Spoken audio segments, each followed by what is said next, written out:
ನಮ್ಮ ಕೈಲಿ ಆಗಿದ್ದ ಪ್ರಯತ್ನ ನಾವು ಮಾಡಿದ್ವಿ ಜಾನ್ಸಿ, ಆದರೆ ಅದರಿಂದ ಏನೂ ಉಪಯೋಗ ಇದೆ ಅನ್ನೋ ಥರ ಕಾಣ್ತಾ ಇಲ್ಲ. ಯಾಕಂದ್ರೆ ರಾಘು ಅವ್ರನ್ನ ಮನೆಯವರೆಲ್ಲ ಎಮೋಷನಲಿ ಲಾಕ್ ಮಾಡಿ ಇಟ್ಕೊಂಡಿದ್ದಾರೆ. ಒಬ್ಬ ಮನುಷ್ಯನ್ ಕೈ ಕಾಲಿಗೆ ಬೇಡಿ ಹಾಕಿದ್ರೆ ಹೊರಗಿನವ್ರು ಬಂದು ಕಾಪಾಡ್ಕೊಳ್ಬೋದು. ಆದ್ರೆ ಇಲ್ಲಿ ಬೇಡಿ ಹಾಕಿರೋದು ರಾಘು ಅವ್ರ ಮನ್ಸಿಗೆ ಮತ್ತು ಅವ್ರ ಬ್ರೈನ್ಗೆ.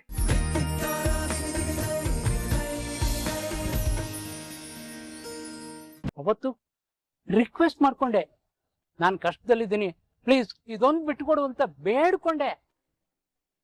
ಬಟ್ ನೀನು ಬಿಟ್ಕೊಡೋದಿಲ್ಲ ಅಂತ ಅಂದೆ. ಆದ್ರೆ ಅವ್ರು ನನಗೆ ಕಿತ್ಕೊಟ್ರು. ಸಕ್ಸೇನಾ, ಕಿತ್ಕೊಂಡಿದ್ದು ಶಕ್ತಿಯಿಂದ ಅಲ್ಲ, ಯುಕ್ತಿಯಿಂದ. ಅದು ನಿನ್ನ ಅಡ್ಡದಾರಿನಲ್ಲೇ ಹೋಗಿ. ಒಳ್ಳೆಯವ್ರನ್ನ ನಂಬಿದ್ದಕ್ಕೆ ಒಳ್ಳೇದೇ ಆಯ್ತು ನೋಡು. ಧರ್ಮದ ಹಾದಿನಲ್ಲಿ ನಡೆಯೋರ ಜೊತೆ ನಾವಿದ್ದಾಗ ಮೊದಲು ಕಷ್ಟ ಆಗ್ಬೋದು, ಆದರೆ ಕೊನೆಯಲ್ಲಿ ಒಳ್ಳೇದೇ ಆಗೋದು ಅನ್ನೋದು ಇದು ಎಕ್ಸಾಂಪಲ್. ಸೆಕ್ಷನ, ಈಗ ಹೇಳ್ತಾ ಇದ್ದೀನಿ ಕೇಳು. ದುರಾಂಕಾರ, ಹಟ್ಟಹಾಸನ ಮಟ್ಟ ಹಾಕೋದಕ್ಕೆ ದೇವರು ಯಾವ್ದಾವ್ದ್ರ ರೂಪದಲ್ಲಿ ಬಂದೇ ಬರ್ತಾನೆ. ಈಗಾಗಲೇ ನಿನ್ನ ಪಾಲಿಗೆ ಬಂದಾಗಿದೆ. ನಿನ್ನ ಅವನತಿ ದಾರಿನ ತೋರಿಸ್ತಾನೆ. ನಿನ್ನ ಎಲ್ಲ ಅಕ್ರಮದ ಹಾದಿಗಳನ್ನ ಅಂತ್ಯ ಮಾಡೋದಕ್ಕೆ ಕೌಂಟ್ ಡೌನ್ ಶುರು ಮಾಡಿದ್ದಾನೆ. ಸೆಕ್ಸೇನಾ, ಕೇಳಿಸ್ಕೋ, ಹತ್ತಿದ ಮೆಟ್ಲನ್ನ ಇಳಿಯೋ ಟೈಮ್ ಬಂದಾಗಿದೆ. ನಿನ್ನ ಇಳಿಸ್ತಾರೆ. ಆದಷ್ಟು ನಿನ್ನ ಸೋಲನ್ನ ನೋಡೋದಕ್ಕೆ ಅವರು ಅವಕಾಶ ಮಾಡಿಕೊಟ್ಟೇ ಕೊಡ್ತಾರೆ. ನೋಡ್ತಾ ಇರೋ.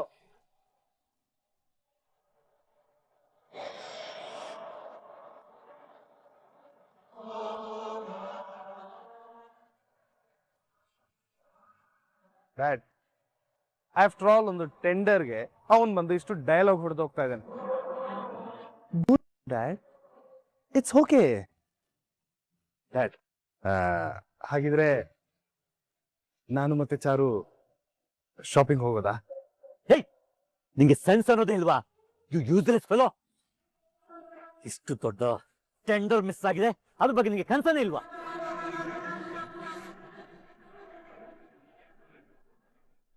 ಅಲ್ಲ ಡ್ಯಾಡ್, ಈಗ ನಾನು ಏನ್ ಮಾಡಿದೆ ಅಂತ ನೀವು ಇಷ್ಟು ಕೋಪ ಮಾಡ್ಕೋತಾ ಇದ್ದೀರಾ? What is this Vivek? Uncle mood ಸರಿ ಇಲ್ಲ. ಈ ಟೈಮಲ್ಲಿ ಏನ್ ಮಾತಾಡ್ಬೇಕು ಏನ್ ಮಾತಾಡ್ಬಾರ್ದು ಅಂತ ಗೊತ್ತಾಗಲ್ವಾ? ಯು ಡೋಂಟ್ ವರಿ ಅಂಕಲ್, ನಾನ್ ಸರಿಯಾಗಿ ತಿಳಿಸಿ ಹೇಳ್ತೀನಿ. ಅಲ್ಲ ಬೇಬಿ, ಶಾಕ್ ಬೇಬಿ, ನಾನು ಏನ್ ಮಾಡಿದೆ? ವಿವೇಕ್, ಅಂಕಲ್ ಮೂಡ್ ಆಫ್ ಆಗಿದೆ. ನಾವು ನಾಳೆ ಶಾಪಿಂಗ್ ಹೋಗೋಣ. ನಾವಿನ್ ಹೊರಡ್ತೀವಿ. ಬಾಯ್ ವಿವೇಕ್. ಚಾರು ಬೇಬಿ, ಚಾರು ಬೇಬಿ, ಮೇರೆ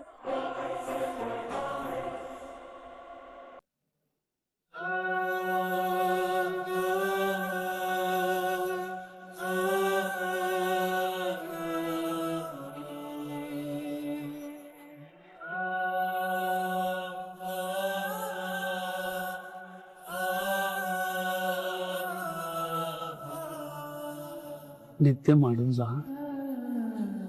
ನಿದ್ದೆ ಅನ್ನಕ್ಕಿಂತ ಹೆಚ್ಚಾಗಿ ನೆಮ್ಮದಿಯಾಗಿ ಮಲಗಿದಾಳಪ್ಪ. ಇವತ್ತು ರಾತ್ರಿ ಕಳೆದು ಬೆಳಗ್ಗೆ ಆಗೋಷ್ಟರಲ್ಲಿ ಕತ್ಲಲ್ಲಿದ್ದೀನಿ ಅನ್ಕೊಂಡಿರೋ ನಮ್ಮ ಜಾನ್ಸಿ ಅದರಿಂದ ಹೊರಗಡೆ ಬಂದ್ರೆ ಅಷ್ಟೇ ಸಾಕು. ನಿನಗೆ ಯಾವ ರೀತಿ ಥ್ಯಾಂಕ್ಸ್ ಹೇಳಬೇಕು ಅಂತ ಗೊತ್ತಾಗ್ತಾ ಇಲ್ಲಮ್ಮ. ಆ ದಿನ ನೀನು ನನ್ನ ಕಿರುವಳಿ ಹಿಡ್ಕೊಂಡು ನಡೆದಾಡ್ದೆ. ಇವತ್ತು ನನ್ನ ಮೊಮ್ಮಗಳು ಕೈ ಹಿಡ್ಕೊಂಡು ನೀನು ನಡೀತಾ ಇದ್ದೀಯಮ್ಮ. ನಿಜವಾಗ್ಲೂ ಹೇಳ್ತೀನಿ, ನೀನು ನನ್ನ ಮಗಳು ಮಾತ್ರ ಅಲ್ಲಮ್ಮ, ಈ ಮನೆಗೇನೆ ನೀನು ತಾಯಿ ಸ್ಥಾನದಲ್ಲಿದ್ದೀಯಮ್ಮ. ಈ ಪರಿಸ್ಥಿತಿಲಿ ನಾನು ಅವಳನ್ನ ಸಮಾಧಾನ ಮಾಡಕ್ ನನ್ನ ಕೈಲಿ ಆಗ್ತಾ ಇರಲಿಲ್ಲಮ್ಮ, ಖಂಡಿತ ಆಗ್ತಾ ಇರಲಿಲ್ಲ.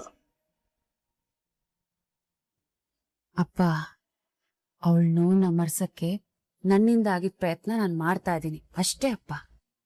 ನಿಜಮ್ಮ, ಬೇಸರದಲ್ಲಿದ್ದವ್ರಿಗೆ ಯಾರಾದ್ರೂ ಜೊತೆಲಿದ್ರೆ ಅದೇ ದೊಡ್ಡ ಕೆಲಸ ಅಮ್ಮ. ಆ ಕೆಲಸ ನೀವ್ ಮಾಡ್ತಾ ಇದ್ಯಾ ತುಳಸಿ? ಅವಳ ನೋವಿಗೆ ಧೈರ್ಯ ತುಂಬಬೇಕು. ಆದರೆ ನೀನು ಬರೀ ಧೈರ್ಯ ತುಂಬ್ತಾ ಇಲ್ಲ, ಅವಳ ನೋವನ್ನ ಕರಗಿಸೋದಕ್ಕೆ ಪ್ರಯತ್ನ ಪಡ್ತಾ ಇದ್ಯಮ್ಮ. ಅಷ್ಟೇ ಅಲ್ಲ, ನಿನ್ನ ಮಾತುಗಳಿದೆಯಲ್ಲ, ಅದು ಆ ಸ್ವಾಂತನಕ್ಕೆ ಅದೇ ಮದ್ದಮ್ಮ. ಎಲ್ಲ ಸರಿಯಪ್ಪ, ಆದ್ರೆ ಎಲ್ಲ ಕಾಲಕ್ಕೂ ನಾನು ಅವಳ ಜೊತೆ ಎಲ್ಲಪ್ಪ ಇರಕ್ಕಾಗುತ್ತೆ? ಏನು ಹೇಳ್ತಾ ಇದ್ದೀಯಾ? ಹೌದಪ್ಪ, ಅವಳ ಭಾವನೆಗಳನ್ನ ಹಂಚ್ಕೊಳ್ಳೋದಕ್ಕೆ ಒಂದ್ ಜೀವ ಇರ್ಬೇಕಲ್ವಾ? ಅವಳ ಜೀವನದಲ್ಲಿ ಒಂದು ಒಳ್ಳೆ ಸಂಗಾತಿ ಬೇಕಪ್ಪ. ನಾನು ನನ್ನ ಮಗನೇ ಅವಳ ಗಂಡ ಆಗ್ಬೇಕು ಅಂತ ಹಠ ಮಾಡೋದಿಲ್ಲ. ಯಾರೋ ಒಬ್ಬ ಒಳ್ಳೆ ಹುಡುಗನ್ ನೋಡಿ ಮದ್ವೆ ಮಾಡಿಸ್ಬೇಕು. ಮಾಗಿರೋ ಗಾಯ ವಾಸಿ ಆಗ್ಬೇಕಲ್ಲಮ್ಮ. ಗಾಯ ವಾಸಿ ಆಗೋದು ಸಮಯದಿಂದ ಅಲ್ಲಪ್ಪ, ಒಲವಿಂದ. ಇರ್ಬೋದಮ್ಮ, ಆದ್ರೆ ಸ್ವಲ್ಪ ದಿವಸ ಕಾಲಾವಕಾಶ ಕೊಡ್ಬೇಕಲ್ವಾ? ಕಾಲ ಬರುತ್ತೆ ಅಂತ ಕಾಯೋಕ್ಕಿಂತ ಮಾತುಕತೆ ಮಾಡಿ ಮುಗಿಸಿದ್ರೆ ಒಳ್ಳೇದಲ್ವಾ ಅಪ್ಪ? ಮಾತುಕತೆ ತಕ್ಷಣಕ್ಕೆ ಸಿಕ್ಕುವಂತ ಸಮಾಧಾನ ಅಮ್ಮ. ಕಾಯುವಿಕೆನೆ ಕಾಲಕ್ಕೆ ನಾವು ಕೊಡ್ಬೇಕಾದ ಉತ್ತರ. ಅಲ್ಲಿವರೆಗೂ ನಾವು ತಾಳ್ಮೆಯಿಂದ ಇರ್ಬೇಕಮ್ಮ, ಅಷ್ಟೇ.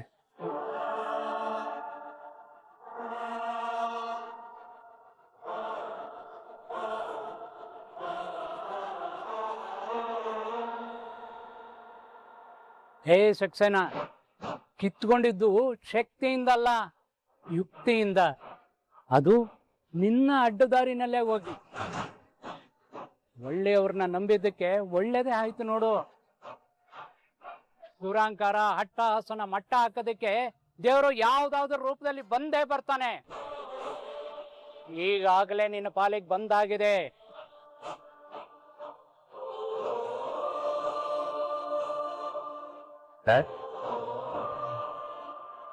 ಡ್ಯಾಡ್,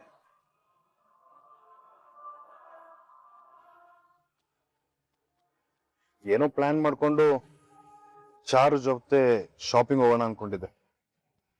ಆದ್ರೆ ನೀವು ಮೂಡ್ ಔಟ್ ಆಗಿ ಪ್ಲಾನ್ ಎಲ್ಲ ಹಾಳು ಮಾಡ್ಬಿಟ್ರೆ. You bloody fool! ನೀನ್ ಏನ್ ಮಾತಾಡ್ತಿದ್ಯಾ ಅಂತ ಸೆನ್ಸ್ ಆದ್ರೂ ಇದೆಯಾ? ನನ್ನ ಟೆನ್ಷನ್ ಅಲ್ಲಿ ಇದ್ರೆ ನಿನ್ಗೆ ಶಾಪಿಂಗ್ ದೊಡ್ಡದಾಗಿದೆ. ರೆಸ್ಪಾನ್ಸಿಬಿಲಿಟಿ ಅಂತೂ ಏನೂ ಇಲ್ಲ. ಅಟ್ಲೀಸ್ಟ್ ಸೀರಿಯಸ್ನೆಸ್ ಆದ್ರೂ ಇರ್ಬೇಕಲ್ವಾ? Cool cool. ಟೆಂಡರ್ ನಮ್ಮ ಹೆಸರಿಗೆ ಆಗಿಲ್ಲ ಅಂತ ಗೊತ್ತಾದ ತಕ್ಷಣ ಅವರಿಬ್ರು ಮುಖ ಮುಖ ನೋಡ್ಕೊಂಡು ಸ್ಮೈಲ್ ಮಾಡೋದು. ದಟ್ ಮೀನ್ಸ್ ಅವರಿಬ್ರು ಮೈಂಡ್ ಅಲ್ಲಿ ಬೇರೆ ಏನೋ ಇದೆ. ಸೊ ಚಾರು ಯಾಪೆ ರಿಯಲ್ ಆಗಿ ಶಾಪಿಂಗ್ ಹೋಗೋದಕ್ಕೆ ಬಂದಿದ್ದ, ಅಥವಾ ಬೇರೆ ಇಂಟೆನ್ಷನ್ ಅಲ್ಲಿ ಶಾಪಿಂಗ್ ಅನ್ನೋ ಡ್ರಾಮಾ ಮಾಡ್ಕೊಂಡು ಬಂದಿದ್ದ? ಓ ಮುಜೆ ಪತಾ ಕರ್ನಾ ತಾ ಡ್ಯಾಡ್. Useless fellow. ಉಸ್ ದಿನ ನೋಡಿದ್ರೆ 1 ವೀಕ್ ಅಲ್ಲಿ ಶಾದಿ ಆಗ್ಬೇಕು ಅಂತ ಹಠ ಹಿಡ್ದಿ ಎಲ್ಲ ಹಾಳು ಮಾಡಿದ್ಯಾ. ಈಗ ನೋಡಿದ್ರೆ ಹೊಸ ಡ್ರಾಮಾ ಮಾಡ್ತಾ ಇದೆಯಾ. ತು ಮುಜೆ ಪಾಗಲ್ ಸಮझा क्या? No dad, actually shut up you irresponsible fellow. अभी तक तुम्हारे हाथ में ನಿನ್ಗೆ ಏನ್ ಮಾಡಕ್ ಆಗಿಲ್ಲ, ಈಗ ಬಾಯಿಗೆ ಬಂದಾಗ ಮಾತಾಡ್ತಿದ್ಯಾ. Dad please listen to me. इसमें चारू और किट्टी का हाथ है. वो मेरा गट फील स्ट्रांग ಆಗಿ ಹೇಳ್ತಾ ಇದೆ. ಇನ್ನೊಂದ್ಸಲ ಈಗ ಇರ್ರಿಲೆವೆಂಟ್ ಆಗಿ ಮಾತಾಡಿದ್ರೆ ಅಲ್ಲಿ ಕಿಲ್. ಈ ರೀತಿ ಯಾರು ಮಾಡಿದ್ದಾರೆ, ಏನ್ ಮಾಡಿದ್ದಾರೆ ಅಂತ ಅನಲೈಸ್ ಮಾಡೋದ್ ಬಿಟ್ಟು ಹೀಗೆ ನನ್ನನ್ನ ಇರಿಟೇಟ್ ಮಾಡ್ತಾ ಇದೆಯಾ. You give me tension. ನಿನ್ನಿಂದ ಏನಾದ್ರು ಮಾಡಕ್ ಆದ್ರೆ ಮಾಡು, ಇಲ್ಲ ಅಂದ್ರೆ ಸೈಲೆಂಟ್ ಆಗಿರೋ. Now you get out. Dad out.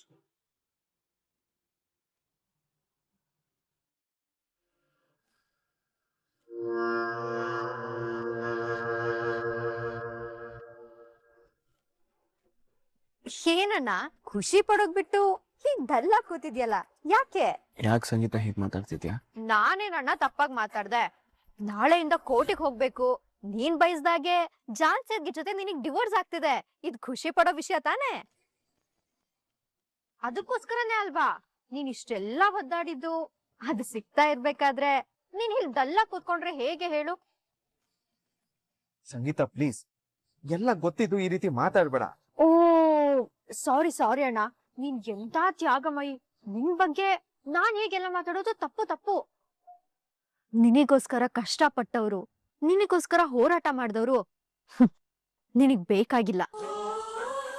ನೀನ್ ಎಂತ ದೊಡ್ಡ ತ್ಯಾಗಮಯ್ಯ ಅಂದ್ರೆ ಕೊಟ್ಟ ಮಾತಿಗೋಸ್ಕರ ಅಗ್ನಿ ಸಾಕ್ಷಿಯಾಗಿ ಕಟ್ಟಿರೋ 3 ಗಂಟನ್ನೇ ಬಿಚ್ಚೋಕ್ ಹೊರಟಿರೋನು. ಅಬ್ಬಬ್ಬಾ, ಇಂಥದ್ದೆಲ್ಲ ಸಾಮಾನ್ಯದವ್ರಿಗೆಲ್ಲ ಆಗಲ್ಲ. ಅದೇನಿದ್ರು ನಿನ್ನಂತವನಿಂದ ಮಾತ್ರ ಸಾಧ್ಯ. ಪ್ಲೀಸ್ ಸಂಗೀತ, ಮೊದ್ಲೇ ನೊಂದಿದ್ದೀನಿ, ಮತ್ತೆ ಚುಚ್ಚಿ ಮಾತಾಡಿ ನನ್ನ ಮನ್ಸನ್ನ ನೋಯಿಸ್ಬೇಡ. ಅಲ್ಲ ಅಣ್ಣ, ಸಂಭ್ರಮದಿಂದ ಪಾರ್ಟಿ ಮಾಡ್ಬೇಕಾಗಿರೋ ವಿಷಯಕ್ಕೆ ನಿನಗ್ ಯಾಕೆ ನೋವಾಗುತ್ತೆ ಅಂತೀನಿ. ನೋವಾಗೋದು, ಪ್ರೀತಿ ಅರ್ಥ ಆಗೋದು ಮನ್ಸಿರೋರಿಗೆ ಮಾತ್ರ. ಆದ್ರೆ ನಿನಗಿರೋದು ಕಲ್ಲು, ಅದಕ್ಕೆ ಹೇಗ್ ನೋವಾಗುತ್ತೆ ಹೇಳು? ನಿನಗೆ ನಿನ್ ಕುಟುಂಬನೇ ಮುಖ್ಯ. ಅದಕ್ಕೋಸ್ಕರ ನಿನಗ್ ಸಹಾಯ ಮಾಡ್ದವ್ರಾಗ್ಬೋದು, ನಿನ್ ತಂಗಿ ಮಾನ ಪ್ರಾಣ ಕಾಪಾಡ್ದವ್ರಾಗ್ಲಿ, ಯಾರು ಮುಖ್ಯ ಆಗಲ್ಲ. ಜೊತೆಗೆ ನೀನ್ ಅನ್ಕೊಂಡಂಗೆ ನಿನ್ ಕುಟುಂಬ ಒಂದು ಚೆನ್ನಾಗಿದ್ರೆ ಅಷ್ಟೇ ಸಾಕು. ಬೇರೆಯವ್ರಿಗೆ ಯಾರಿಗ್ ಏನಾದ್ರೂ ನಿನಗೇನು ಅಲ್ವಾ? ಅಣ್ಣ, ನಿನಗೊಂದ್ ಸತ್ಯ ಹೇಳ, ಇವಾಗ ನೀನು ಈ ರೀತಿ ಬೇಜಾರಾಗಿರೋದು ನನ್ಗೆ ನಾಟಕ ಅಂತಾನೆ ಅನ್ನಿಸ್ತಾ ಇದೆ.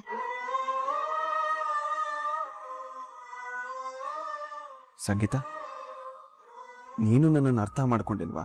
ಎಷ್ಟು ದಿನ ಅಪಾರ್ಥ ಮಾಡ್ಕೊಂಡಿದ್ದೆ, ಆದ್ರೆ ಈಗ ಅರ್ಥ ಮಾಡ್ಕೊಳ್ಳೋ ಪ್ರಯತ್ನ ಮಾಡ್ತಾ ಇದ್ದೀನಿ. ಬಿಡು, ನಾಳೆ ಕೋಟೆಗೆ ಹೋಗ್ಬೇಕಲ್ವಾ? ಒಬ್ನೇ ಹೋಗ್ಬೇಡ, ಆ ನಿನ್ ಭಾವಿ ಪತ್ನಿ ಇದಳಲ್ಲ ಅನಿತಾ, ಅವಳನ್ನ ಜೊತೆ ಕರ್ಕೊಂಡು ಹೋಗು. ನನಗಂತೂ ಬರೋದಕ್ಕಿಷ್ಟ ಇಲ್ಲ. ಯಾಕಂದ್ರೆ ಒಬ್ರು ಮಾಡಿದ ಸಹಾಯನ ಮರ್ತೋಗೋ ಅಷ್ಟು ನನ್ ಮನ್ಸು ಇನ್ನು ಕಲ್ಲಾಗಿಲ್ಲ. ಆದ್ರೆ ನಿನ್ನ ಮನ್ಸು ಈ ಮನೆಯವ್ರ ಜೊತೆ ಸೇರ್ಕೊಂಡು ಕಲ್ಲಾಗೋಗಿದೆ. ನೀನ್ ಹೋಗು, ಎಂಜಾಯ್ ಮಾಡು.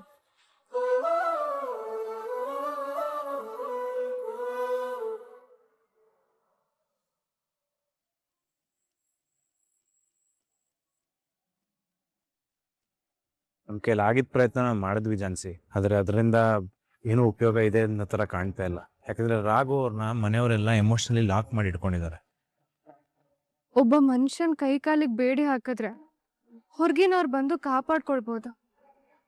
ಆದ್ರೆ ಇಲ್ಲಿ ಬೇಡಿ ಹಾಕಿರೋದು ರಾಘು ಅವ್ರ ಮನ್ಸಿಗೆ ಮತ್ತವ್ರ ಬ್ರೈನ್ಗೆ. ಅದು ಭಾವನೆಗಳು ಬೇಡಿ. ಅದನ್ನ ಬ್ರೇಕ್ ಮಾಡೋದು ತುಂಬಾ ಕಷ್ಟ ಆಗತ್ತೆ. ಅಷ್ಟೇ ಅಲ್ಲ ಜಾನ್ಸಿ, ಆ ಅನಿತಾ ರಾಘು ಅವ್ರನ್ನ ಕರ್ಕೊಂಡು ನಮ್ಮ ಮನೆಗ್ ಬಂದಿದ್ಲು. ಏನ್ ಹೇಳ್ತಿದ್ದೀರಾ ಚಾರು? ಅಷ್ಟಕ್ಕ ಅವಳು ಯಾಕೆ ಇಲ್ಲಿಗೆ ಬಂದಿದ್ಲು? ಅವ್ರಿಬ್ರು ಮದ್ವೆಗೆ ಮುಹೂರ್ತ ಇಟ್ಕೊಡಿ ಅಂತ ಕೇಳೋಕ್ ಬಂದಿದ್ರು.